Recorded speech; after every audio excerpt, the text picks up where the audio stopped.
Thank you for being here with us for the third day of the SNF Conference on Philanthropy.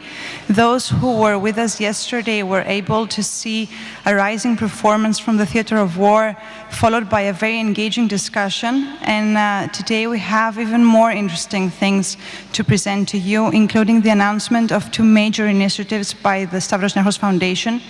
Without further ado, I would like to call on stage Mr. Andreas Dracopoulos, the co-president of the Stavros Niarchos Foundation, and Mr. Ronald, the president of Johns Hopkins University, who are going to discuss the Agora Project.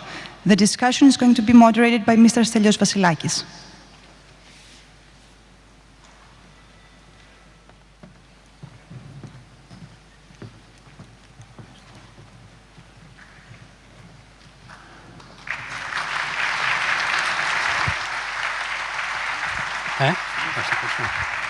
Θέλω να έχω το τραπέζι γι' αυτό.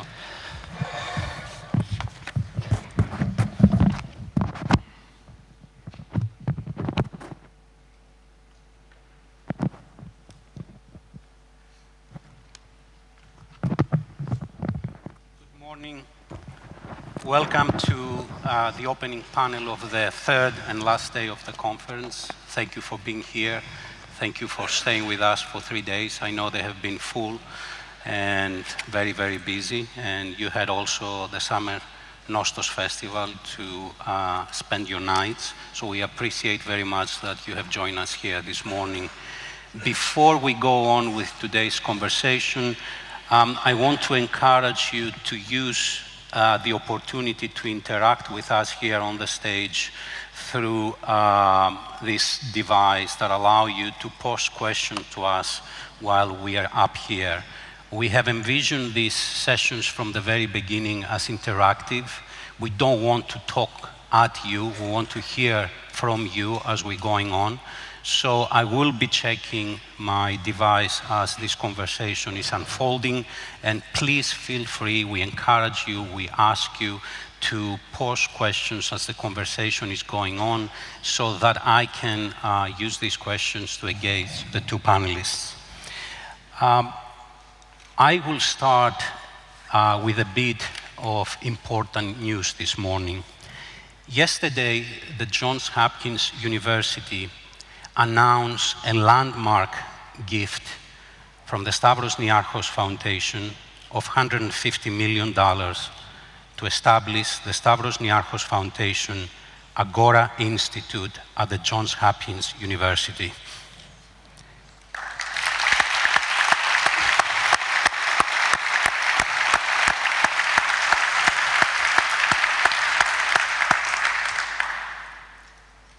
The mission and the purpose of this major gift and of this institute is to re-examine and improve civic engagement and civic discourse in the 21st century. And with this information out in the open, I would like to turn to our two panelists, the co-president of the foundation, Andreas Dracopoulos, and President Ron Daniels, and ask them to give us details about this particular institute and this major project. Andreas? So, hi, good morning, Kalimera. Being that we are the host, I'll give the opening floor to my good friend Ron to give a bit of background, and then I'll give also some thoughts of ours. As you see the pictures, I was showing the pictures, yeah, I mean, we're very good friends, so go ahead. And this is the ancient Agora, pictures from yesterday. Very good friends don't start off a panel by giving the first hard question to another friend. They do some of it on their own. But let me start by saying, first and foremost, thank you. Thank you to Andreas, to Stelios, and to the trustees of the Niarchos Foundation. This is an extraordinary gift. It's an extraordinary gift, first and foremost, obviously, because of its quantum. It's in terms of what it's going to enable us to do, this level of investment is truly unprecedented. But more than that, the gift speaks very powerfully to the particular concerns, passions, values of Andreas and the Niarchos Foundation.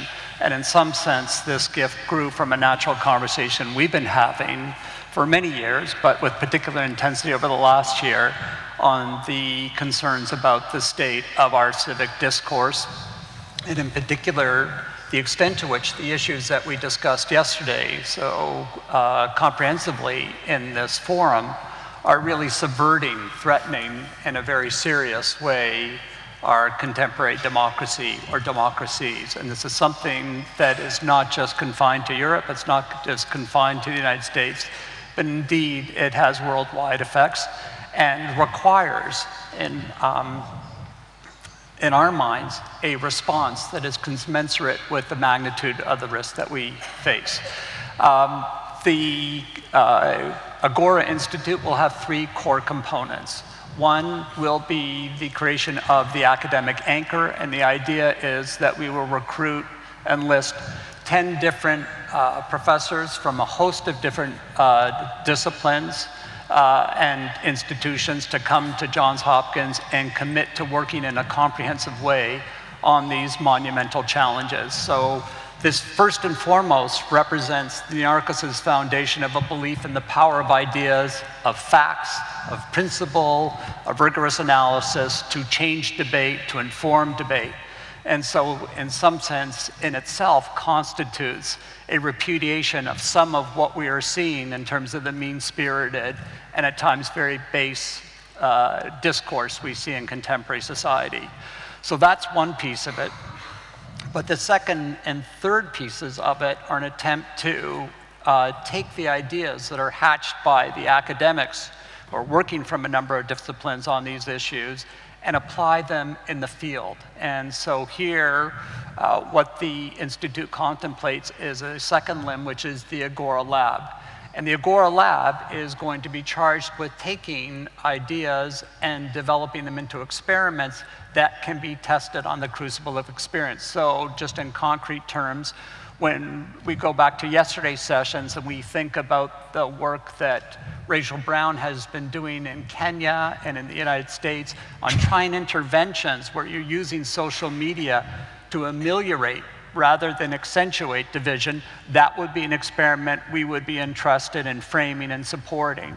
Or if you think about what Matt Rogerson talked about yesterday, that the Guardian Foundation is mounting an initiative to do education for primary school and high school students and trying to prepare them for the hurly-burly world of social media and this cacophony of views and ideas and assertions, some fact-based, some not, but trying to at least give them a capacity to be skeptical, to discern what is real from what is not real. And so again, that's another kind of concrete experiment that is predicated on social science literature, but then we could apply in the field. So this is very much meant to be action-oriented, not just theory, but theory in the service of action. The third component that we propose in this initiative is the conversation, the Agora conversation. That is that there will be a conversation or conversations that take place each year that engage difficult issues, bring in the world's leading experts, whether the issue is climate change or whether it is immigration or whether it's what do you do with workers who are displaced by technology and global trade. Our view is that we can, through our efforts, model a better conversation that could then radiate out from the Agora Institute and have, again, a concrete impact on policymakers and more generally on the citizenry and thinking about these issues. Let me just finally say, the name Agora Institute comes from a passion that Andreas has had and often invokes. If we could only get back to the ancient agora, to the idea of the marketplace, where people interact, where ideas are hatched, where there's all sorts of exchanges, interactions. And it's not that people agreed on everything, but at least they agreed to engage and engage in a matter that we know was so fundamental to the birth of Athenian democracy. So hence, the name of the Institute comes from that. Thank you, Ron. So just to add that in all of our grant making, we have a common common denominator, which is we try to improve society at large. We don't know all the solutions. We don't know all the, we're not perfect. But this is something that I think polarization is around us. We see it every day in communities, in personal lives. It's everywhere. And I think it's something which worries a lot of people, but nobody knows how to really tackle it. Everybody thinks it's somebody else's responsibility to do something about it. So I think it's in this framework that this philosophical vision, somebody needs to start putting their money where their mouth is. And I think that's also the idea here, that we all talk about it. We don't know what the perfect solution is, but this hopefully will add some value to society to at least bring it to the surface. As the title of the press release of John Hopkins said, to re-examine and improve civic engagement. It's the responsibility of all of us to stand up and do something to fight it, because otherwise this thing keeps going everywhere. It's not only, it's in the US, it's in Greece. We see it every day, and we see it not only in the political arena. You see it in sports. You see it in everyday life. You see it with immigrants. You see it every day, everywhere. It has different faces. But polarization is basically pulling us apart. And I think just watching it, we need to do more. And after polarization stays with us, after a while, what's next? So I think it's a visionary effort. It's a bit risky in terms of if somebody says, so what exactly are you trying to do? I would say just add some value to society, just improve the conversation. And then I'm a big believer in the multiplier effect on the positive side. People talk about the multiplier effect on the negative. I'm an optimist. Renzo used that same expression. That's why we're also very good friends. That's why this thing came up. This whole SNFCC would not be here if we were not optimists. We had a million reasons not to do it, a million reasons not to succeed, but we did succeed, and I think optimism and hard work play a major role, and we couldn't have asked for a better partner in John Hopkins, in Ron Daniels. As I say often, all of our grantees, for us, they are not simply a grantee, they are actually our partners. So we thank them. Every grant we make, we thank our grantees for giving us the opportunity to be our partners and to work together. And in this case, it's like all the way. So we thank John Hopkins for taking this on. It's a big project, but I think the multiplier effect could be huge. And for me, there's no downside. It will improve, and I think the multiplier effect by putting pressure, positive pressure on others who will say somebody is doing something about it.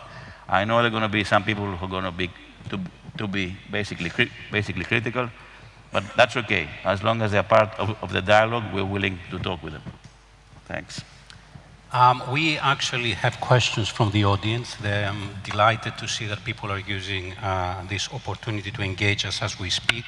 And I think there is a question that is appropriate for Andreas to reply, and then for another one for Ron. So the question for Andreas is, what does this extraordinary grant in magnitude mean for the strategic focus of the Stavros Niarchos Foundation? Does it constitute a shift away from the Greek crisis to more international projects? Will this project affect the Greek people and the Greek public discourse? The answer is no. We are here. We will be here. As I said in February on this stage, when we delivered the SNFCC, we do believe in Greece. We come from here. We do believe, and we will be here. Forever is a big word, but we will be here as long as you want us. One day you might not want us, so we'll go away. It's okay. But as long as you want us, we are here. I think we are an international foundation.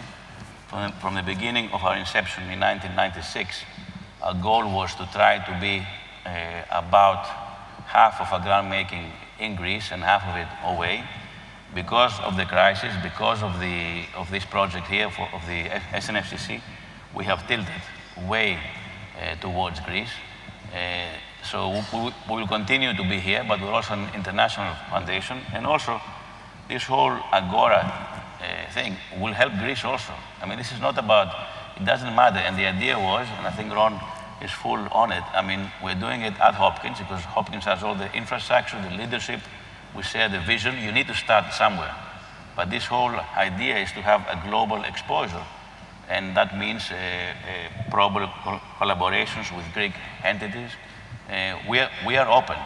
We're open 7/24 for any kind of collaboration, including from Greece. So it's not about doing something away from Greece.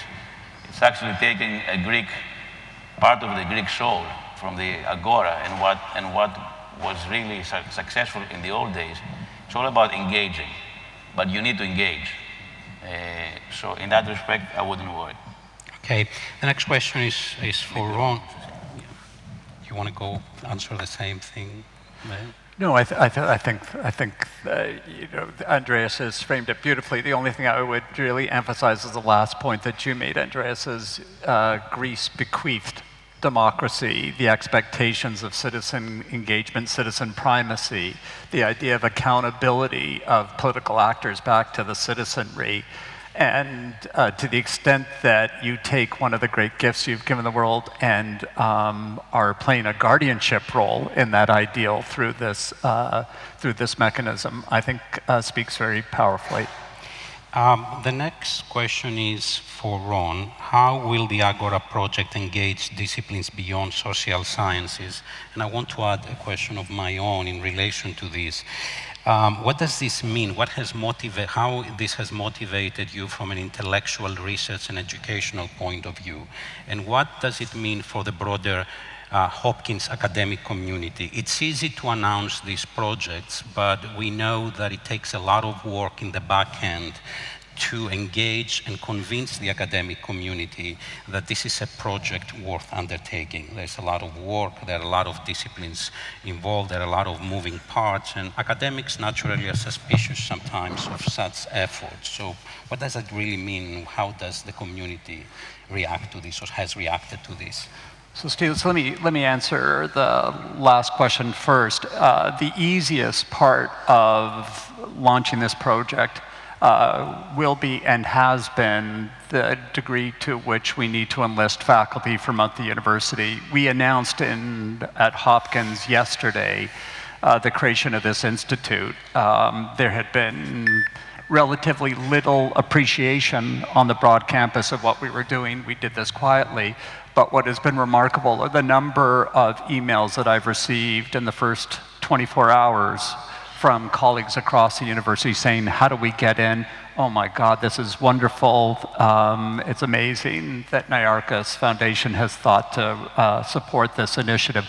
So I actually think the anxiety, the disquiet about where we are as a society or societies, I think is so deep and so profound that at least the first reaction from the academics has been not why are we doing this, but rather will there be a place for me in this tent? Now I think when you think about what does that tent look like, you asked the question, Stelios, does it go beyond the social sciences? You know, when you think about the conversation again that Alan Stoga orchestrated yesterday, you get a sense of the breadth of disciplines that have some purchase on this issue. So, you know, it is of course true that at one level, this is an issue on which political scientists and psychologists, particularly social psychologists, have a lot to say about. So that there's clear and obvious expertise in those disciplines. But again, what we saw from yesterday was, you know, trying to understand the core human propensity to engage in-group,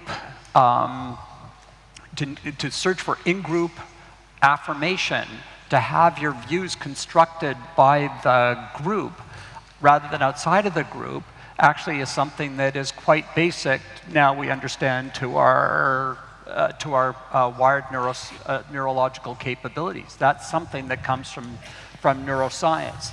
And so, you know, it seems to me that in a field like that, there's a lot of purchase for how we can think about changing the receptivity of humans to bad facts, bad ideas, and trying to open them up to other things. I think one could replicate across the disciplines the number of insights one could call from as to how you would think about this issue. Ethics, I think, has a lot to contribute. History, philosophy, all have a lot to contribute. What is critical, though, is moments like the one we had yesterday, where Alan has convened all these people to talk to each other, aren't episodic, they're not infrequent, rather, given the magnitude and the comprehensiveness of the problem we're facing, that what we want is sustained and deep commitment that will come from this group of experts. Thank you. Two more questions for both of you that I believe they're highly relevant. And again, we have a lot of interesting questions, and thank you for engaging us. Why a US university? Why not European or Greek is the first one. And the second one is American universities have been in the news a lot recently for the suppression of ideas and violent interactions. Before the Agora Project begins to change society at large, what needs to change about the university itself? And whoever, Andreas, would you like to start with the first one? Why not a European or a Greek university? I mean, it's the same mentality. I don't like the why not, I like the why yes. And the why yes is because with Ron we've done, again, we've been great partners, and you need to start somewhere. It's easy to say why not. It's difficult to say why yes. In this case, the why yes is easy. Again, we share the vision. Hopkins is one of the best educational institutes in the whole world. The amount of experience they get from all the interdisciplinary is amazing. The medical, the educational, across the board. Again, it's one of the top institutions in the world. So I see it as thank you to Ron and to Hopkins for taking this on. We're honored to work together. And we try, and again, it's very important to understand that the location will be there. The whole mission is to engage everybody, to engage globally. And this has been part of our initial discussions, that it's like an open plug operation. Anybody who's interested, come and plug on. But don't sit back and say, why not me, or what? I mean, it's all about engaging. It goes back to the same thing individually. People, it's easy to complain. It's difficult to take action. And I think action has to be taken by individuals, by institutions. So whatever we can all do, wherever we can all do it, it works. And as long as it adds value, whether you're going through a pro-globalization or anti-globalization phase, the truth is, whether we like it or not, we are globalizing. Through ideas, through like technology, mobility, that's the future. So we all have to be prepared to work with no borders, and it doesn't matter if physical walls may come up. They're not enough to stop the real vision and the real mission of efforts like this one. Let me just say first, just about Hopkins. We feel truly humbled and honored to be the site for the academic core, but as Andreas said a moment ago, we really recognize the role and responsibility we have for this not to be insular, but again, to be at the hub of a network of related institutions and individuals who are passionate about this issue. So that's the first thing. The second thing is that when I think about why this is something that is natural for us at Hopkins, one, Andreas mentioned the interdisciplinary approach, which is something that Hopkins, with its research orientation, has been very much steeped in interdisciplinary perspectives ever since the inception of the university. But I think the other feature that also figures prominently and comes from what is one of our crown jewels at the university is, of course, the Johns Hopkins School of Medicine and the health system. And one of the key innovations, if not the key innovation, was this idea that you want to go from bench to bedside, that research that is created within the School of Medicine must get out into the field. It must help patients. It must increase the quality of life. It must increase longevity. And that sense of having an action orientation, taking ideas from the research side and getting them out into the field, I think is a very important asset for this initiative. Let me just touch briefly on the, I think, very fair question that was asked about, how do American universities, particularly given how riven they have been over contentious issues around free speech, and the attempt by some sectors of the community to suppress free speech, how can we possibly be an ideal for this kind of undertaking? I would say a few things. No institution, to my mind, is unblemished. We all have flaws, and one has to confront those flaws directly and courageously. And so here it's not, the claim to doing this is not based on hubris in the sense that we're beyond reproach, that we're a perfect institution. We, and I would say there's no great university that falls in the category, are perfect. We're not. But having said that, what at least for me has been critical has been, as much as I am humanly capable of as president of the university, has been to draw a clear line, put a stake in the ground on the value of free speech, and understanding that at least for the university, what distinguishes it from virtually every other institution in society is its commitment to free speech. And that means that even when you have people within your community that are saying, if you bring that speaker in, they're offensive, they're hateful, they're despicable, they have despicable ideas, it seems to me it's in those moments that even if you share some concerns about the speech, you nevertheless have to say what is at the essence of what and who we are as an institution. And here for the Academy, it is that commitment to free speech. So at least in what I've been able to do, I've tried to be firm and passionate about that commitment to free speech and see it as the core ideal. And again, I think a necessary component of what we hope to be able to do with the Agora Institute overall. Thank you. One of the concerns from the very beginning is something that you already touched upon a little bit earlier. How do you move outside the confines of an American university and engage the general public? And that's something that has been a question from the very beginning and a concern. Thank you. And there are a couple of questions that reflect upon this, and I would like both of you to touch upon this a little bit more because it's obvious that it's a greater concern for the audience. How can you establish the new institute in a way that will be valued by all parties in the debate and not get labeled as just having the perspective of the elites, which carry such strong connotations now? That's one of them. The other one is an issue driving polarization is disenfranchisement. This is driven by the same players making decisions on development targets, and there is also the issue of special interest increasingly driving academic research. How will Agora manage these issues? Andreas? It's a difficult question, and the thing is, again, it all starts from not having a hidden agenda, doing it in a transparent way, being okay with making some mistakes, as long as the mission, as you stay true to your mission. The mission is to actually open it up, and it's not only what Hopkins can do or we can do, it's also how society will look at it and how people will engage and see this not only as an obligation of the Institute to do things, but also almost an obligation on their part that there is an opportunity. So how can we help? You know, this whole polarization issue goes beyond everything else, and it's not yours or mine or it's something which we all have to fight. And I think seeing it with a positive eye that this is an opportunity to engage, and we are willing, and we have discussed that with Ron, we know that we're going to learn along the way too. We don't have all the answers, we don't know the exact solution.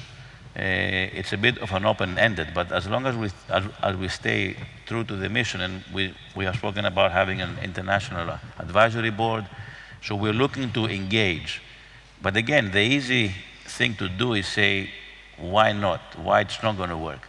The difficult part is help and make it happen. And I think many institutions and people can also contribute and take this as a starting point to engage. It's all about engaging and having civic engagement and also a civil discourse, which sounds so, if you have a common sense, you say, but obviously. But the answer is obviously we don't have it. So the basic need is to go back to some basic values, including not only the civic engagement by itself, but when we engage, to do it in a civil way, because everything has been polarized throughout the world. And this is not just something for the poor or the rich or the West or the East. It's happening everywhere, and it's happening within the same teams, within same political parties, within same teams. I mean, you're seeing it everywhere. I call it the cancer of the soul, which I use that in my opening remarks, because I do think that the polarization is cancer of the soul. And again, what's next? And if we let it go, I think the future could be bleak. But again, this is all about the multiplier effect on a positive note. Ron? So I want to pick up on the theme that Andreas sounded around transparency. It seems to me, again, though we don't have all the answers today, we do know the principles that should animate and ultimately evaluate our work product. If we're transparent, if we are very deliberate in the range and diversity of participation in our networks, in our activities, if we put our information, our analysis, our experiments, if they're rigorously evaluated, if we put that out into the broader community and are really intentional about bringing in alternative voices that typically aren't involved in debates like this, I think that's a way in which we earn legitimacy. We don't earn legitimacy at a moment like this when we simply announce a project. What we have at this moment is the possibility of earning the legitimacy and the confidence of the broader public and being, I believe, a countervailing force for a lot of what many of us are deeply distressed about in our contemporary society. But that's something that I'm acutely aware of. We're going to have to earn and re-earn every day in our activities and not lose sight of the fact that we can't be captive to any particular political viewpoint, that we're going to have to be really strenuous in making sure that there's a multiplicity of different voices, perspectives in our deliberations, and that over time, people will look at us and say that we had contributed in a meaningful way to the, we hope, repair of this malaise that currently grips us. Thank you. It's interesting for me to see actually that a lot of these questions reflect the internal debates that we have had over the last 3 or 4 months about the exact nature of the institution, its mission, its governance, and a number of other issues. One of the things that we had discussed, and actually one of the things that we do as a foundation, is encourage collaborations between our grantees, between different institutions. And obviously we have chosen Hopkins to do this, but there are other universities, other institutions that would be interested in collaborating and participating in this project.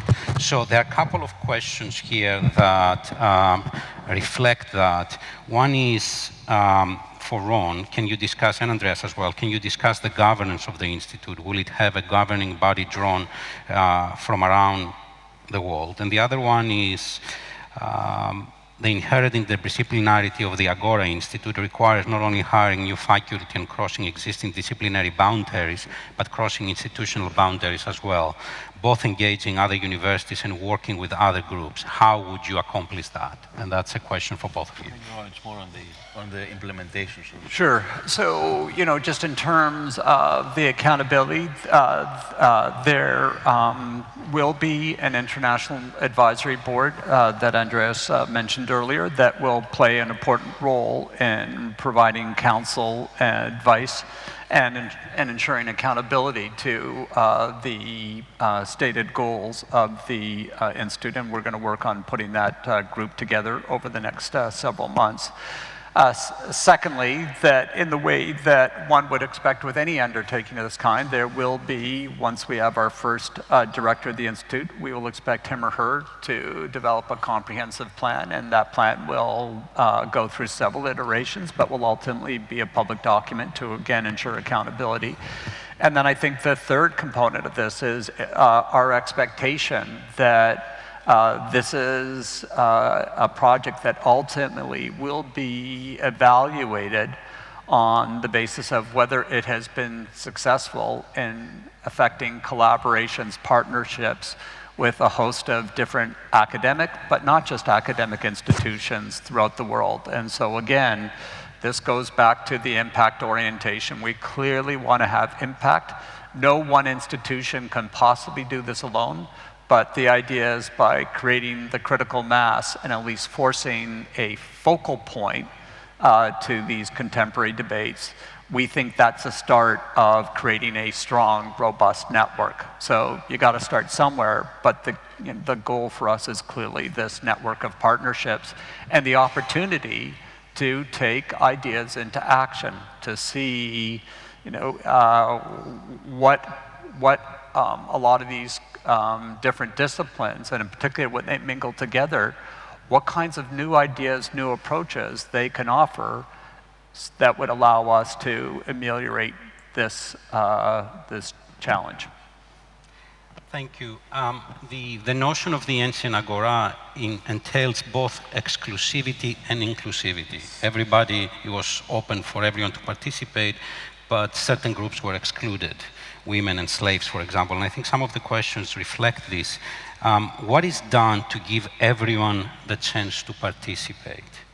So again, Andreas as well. These are early days. We don't even have a director, so we're making this announcement today after obviously several months of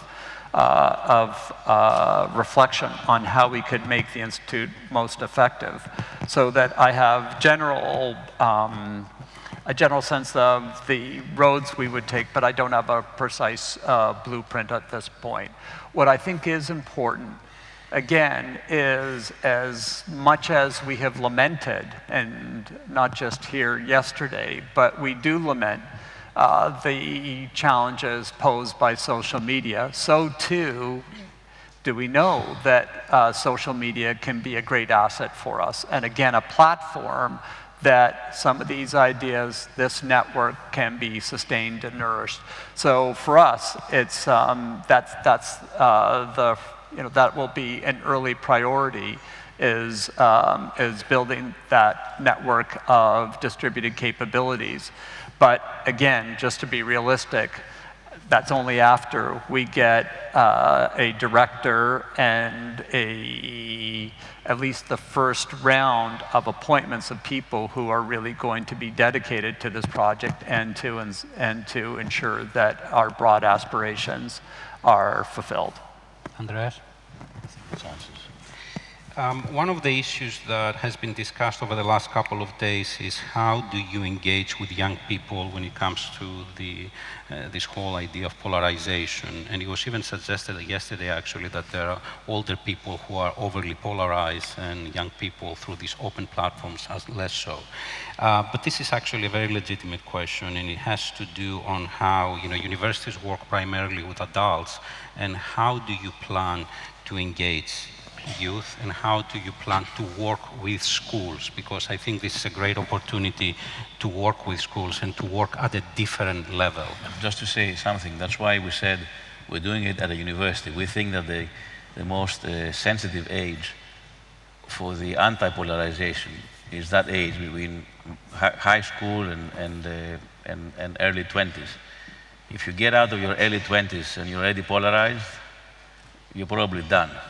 So, you start in our own families, we go then in society. I think the most sensitive time for anybody's life is like between 16 and 26. That's how you get basically developed. And I think that's why we thought doing it with a college, doing it with a university whose captive audience. So the question is, how do you get the young people? You have it. I mean, it's captive audience, which raises the whole responsibility that you have as an entity. But that's where it is. So you have it, and that's where the young people are, and I think that's where you really engage. So, Andreas, you used the term multiplier effect earlier today. And, to my mind, starting with university students gives the possibility of very significant multiplier effects, not just in terms of what they can do when they graduate and leave the institution, but also while they're in the university, the way in which you can deploy them for a host of different activities within public education and so forth. So I think that when we consider the challenges posed by social media, but also the fragmentation of cable news, and just one can again multiply all the kind of pressure points to polarization. I think if we can successfully develop models where we can essentially create powers of discernment, of skepticism, of capability on the part of our next generation in being able to navigate this world and understanding, this is perhaps quixotic, but I think it's an aspiration worth having, of being able to discern falsehood from truth, of having a deep yearning for truth and seeing that as essential to robust democracy. And if we can find ways in which that can be incorporated into basic education in primary and high schools, again, perhaps The Guardian has a great model that should be generalized. It's interesting. I see the eyes roll when you talk about maybe we have to think about the next iteration of civic education. People are skeptical that it's not something that has had a particularly lofty track record in the United States and Canada, certainly countries I know well, of just seeing civics just has lost its traction. But maybe we have to think about another iteration of this, doing it differently, but seeing it as essential to create resilience for our democracy by equipping students with that kind of capability. So again, something concrete like that I think would be important for us. And I think, on a lighter note, everybody talks about the phrase fake news and how we deal with it. I think fake news, by its whole sense, eventually everybody finds out that it's fake. What's more dangerous than fake news is polarizing news. And I think that's what's happening now. It's not about the fake news, it's about the polarizing news that it's much more difficult for people to really get out of. So it just adds to the whole notion of the importance. We tend to think about polarization in terms of engagement and confrontation, people disagreeing in a not, let's say, civil manner. But there are other ways to be polarized as well. Apathy, it's another form of polarization. You have a society consisting of people who engage and of people who decide to withdraw completely from the debate. And one of the questions reflects this very thing. How did the Agora Project try to engage people that are not inclined to discuss and communicate? Is there a way around apathy that has been increasingly growing in contemporary societies? And I think that was reflected in the conversation yesterday when they were talking about the numbers of people voting in recent European elections. People in massive numbers had decided to abstain from Can I say something? Right. Yes, please. It's very, on this one. I think it's the same answer. How do you make people come to the SNFCC?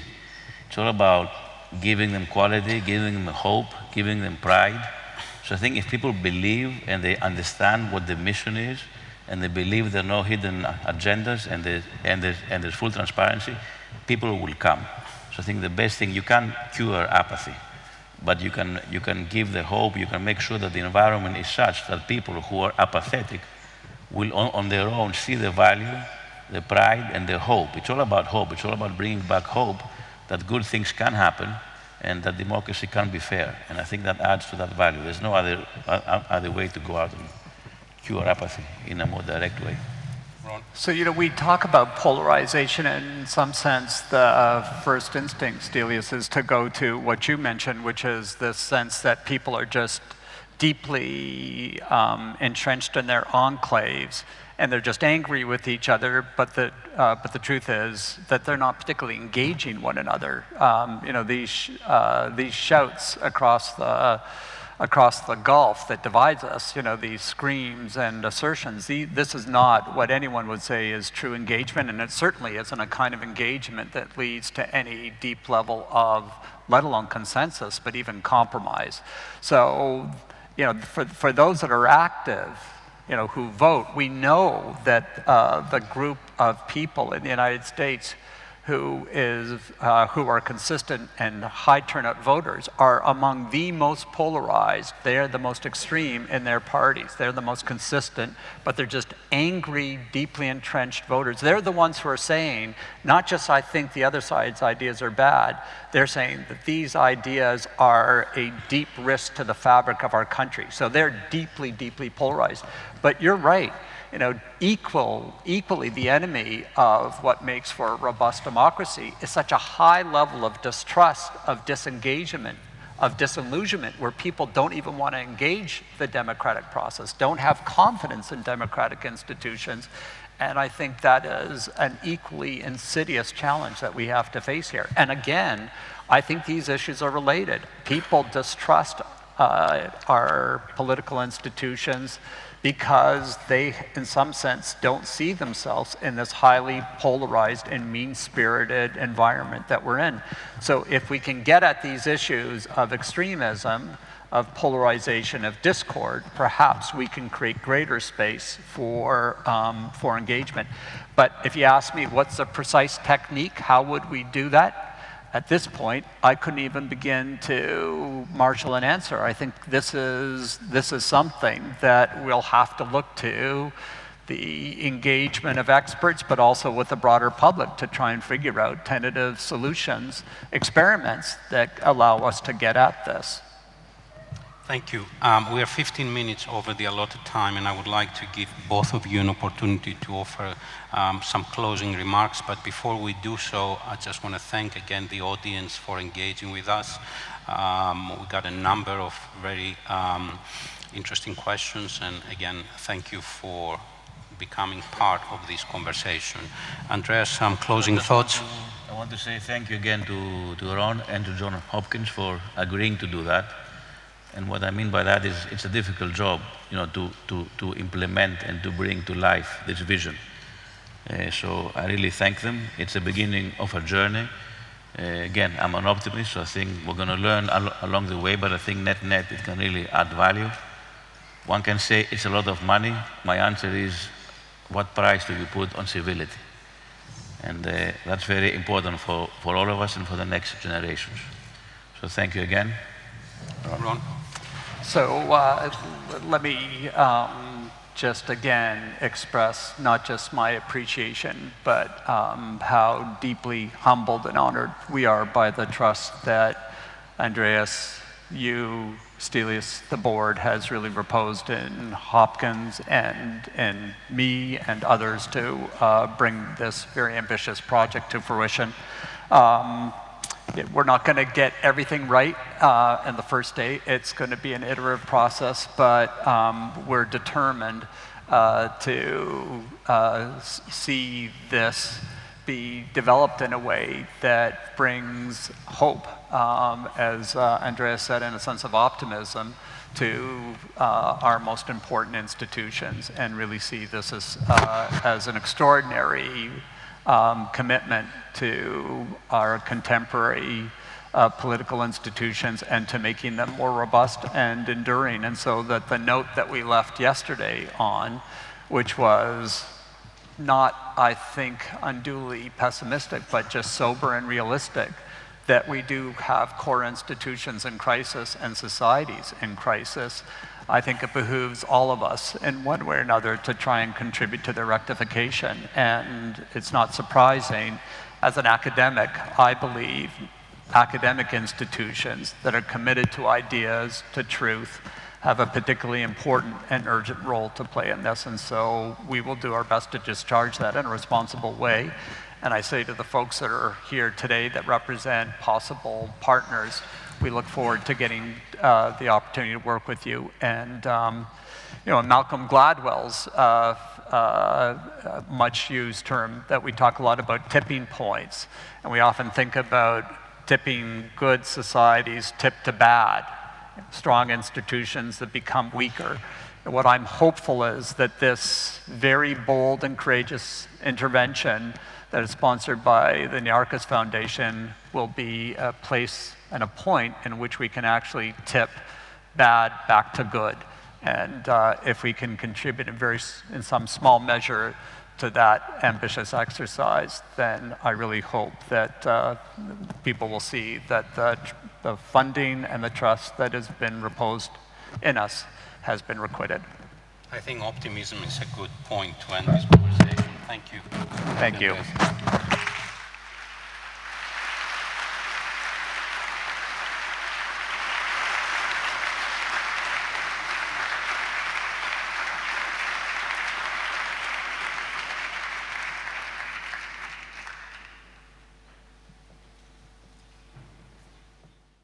Thank you very much. An exciting announcement that appears to have, the sentiment appears to have been shared by many of you. I was looking backstage at the application and we received 30 questions for this panel, the most that we have received these 3 days.